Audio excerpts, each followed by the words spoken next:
Attentive teaching, advocating calm, cultivating resilience.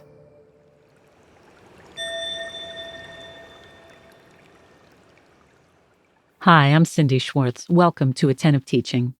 In this episode, we take a look at a subject many educators may be unaware of, and that is the issue of lunch shaming.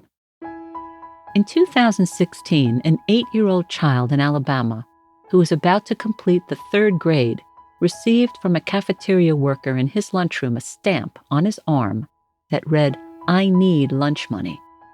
The child's lunch account at the school had $1.38 left. The account was not in the negative. Now, the stamping of this child's arm was a message to his parents and/or guardian that they needed to put more money into this child's lunch account or he could be denied lunch in the future. It's called lunch shaming.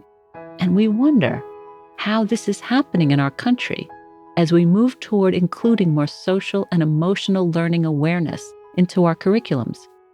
How can shaming a child ever be helpful in any way to accomplish anything?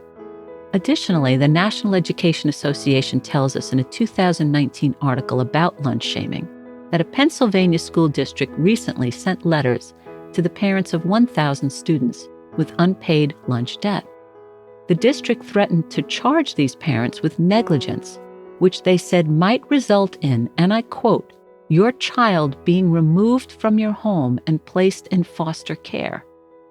Again, we ask, how is this happening? So first, I thought we should define what lunch shaming is. Lunch shaming is the practice of denying lunch or providing low-cost meals to students with unpaid lunch bills. And at the end of the 2019 school year, about 75% of schools in the United States reported students who ended the year owing large sums for lunches, according to the School Nutrition Association. And let's just add this important fact. 1 in 6 children live with hunger in America. 1 in 6 children live with hunger in America. So it appears that lunch debt is as challenging an issue for us as is hunger in the United States. Now, why do families have unpaid lunch charges? Well, there are lots of reasons. Just because a family doesn't qualify for federally subsidized free or reduced price lunches under the National School Lunch Program doesn't mean that that family can afford lunch every day for their child. Many families are struggling with making ends meet, and they've been hit hard by the recession of 2008 and the current pandemic. But their incomes are above the poverty level, so they do not qualify for federal help, technically. Families may also not be able to pay their child's lunch bills because they feel there is a stigma attached to even asking for help or filling out paperwork to see if they might even qualify for federal assistance. Cultural mores and beliefs might be getting in the way of reaching out for assistance. And ultimately, the issue of lunch shaming begs us to answer the question of how this bullying or shaming of a child and their family will affect the child's ability to succeed at school.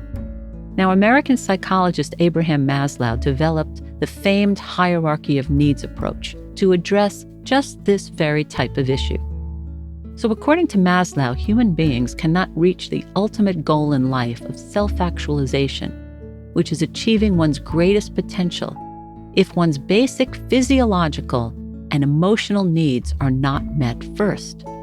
So a child's basic need for food, shelter, sleep, and clothing must be satisfied before a child can be able to receive and accept love and emotional support from others.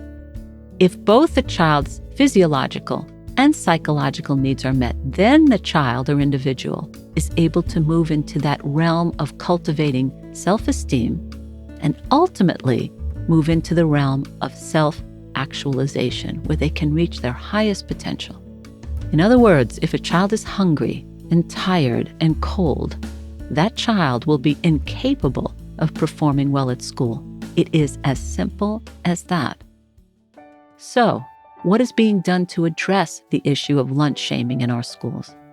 Well, in 2017, New Mexico became the first state to address and eliminate the issue of lunch shaming with the passage of the Hunger-Free Students' Bill of Rights.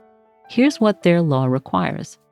Schools must enroll eligible kids into the free and reduced meal program if their guardians or parents have not, and they must provide all students with a healthy meal. Additionally, this law expressly prohibits publicly embarrassing students whose families cannot pay. Senator Tom Udall, Democrat from New Mexico, introduced new federal legislation addressing the issue of lunch shaming in both 2017 and again in 2019. The Anti-Lunch Shaming Act of 2019 had wide bipartisan support from senators like Susan Collins, Republican from Maine, and Senator Cory Gardner, Republican from Colorado. This act has been moved to committee for consideration, and if passed, the act will prohibit the public identification or stigmatization of a child with outstanding lunch debt or a child who was unable to pay for meals under the National School Lunch Program or the School Breakfast Program. No school in the country would be allowed to single out children with lunch debt with hand stamps or wristbands or alternative meals or by assigning chores not required of students generally. But here is the challenge. As of today, there are 28 bills that the Senate is sitting on that could help kids. And we hope that this bill about lunch shaming moves out of committee for full consideration by both houses of Congress. Now, while this bill moves through committee in Congress, 15 states as of 2019 have passed laws that address how schools handle lunch debt. California just passed a new law that guarantees every student a free lunch, regardless of their ability to pay. Even the Showtime show Shameless recently in their newest season addressed the issue of lunch shaming when the character Liam, a student on the south side of Chicago, offered free lunches to be made at his home and given to his fellow students when the school forced kids who owed money to wear badges saying they had lunch debt. Yes, the issue of lunch shaming is front and center. And we definitely acknowledge that school lunch debt is clearly problematic for school districts. For example, the school district of Cranston, Maine recently reported that their school lunch debt is about $90,000 and that they had to start using a debt collector company to help them retrieve some of this money that is owed to the district. And maybe there is no easy solution at this time other than to acknowledge that if we are truly desirous of addressing the emotional and social needs of our students, then the last thing we want to do is shame them when they are hungry. I hope that today's podcast has provided you with a window into the physiological, social, and emotional needs of your students. Please let me know if the issue resonates with you or if you have any other information that could help other educators become more aware of this issue of lunch shaming. Thank you for joining us today on Attentive Teaching. Join us every Monday for a new podcast that sheds light on the challenges we all face in the classroom. Visit us at attentiveteaching.com, where you can find links to our Facebook, Twitter, Instagram, and Pinterest pages. Subscribe on Apple and Google Podcasts, Spotify, or your podcast app of choice. This has been Cindy Schwartz. So nice of you to stop by. I wish you a beautiful teaching day and great peace in your classroom.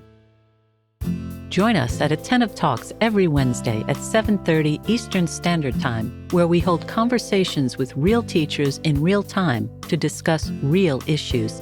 If you'd like to join our weekly chat, join our private Facebook group Attentive Talks, where we post our Zoom info. That's Attentive Talks every Wednesday at 7:30 p.m. Eastern Standard Time. Attentive Talk is a project of Attentive Teaching where advocating calm and cultivating resilience are our #1 priorities.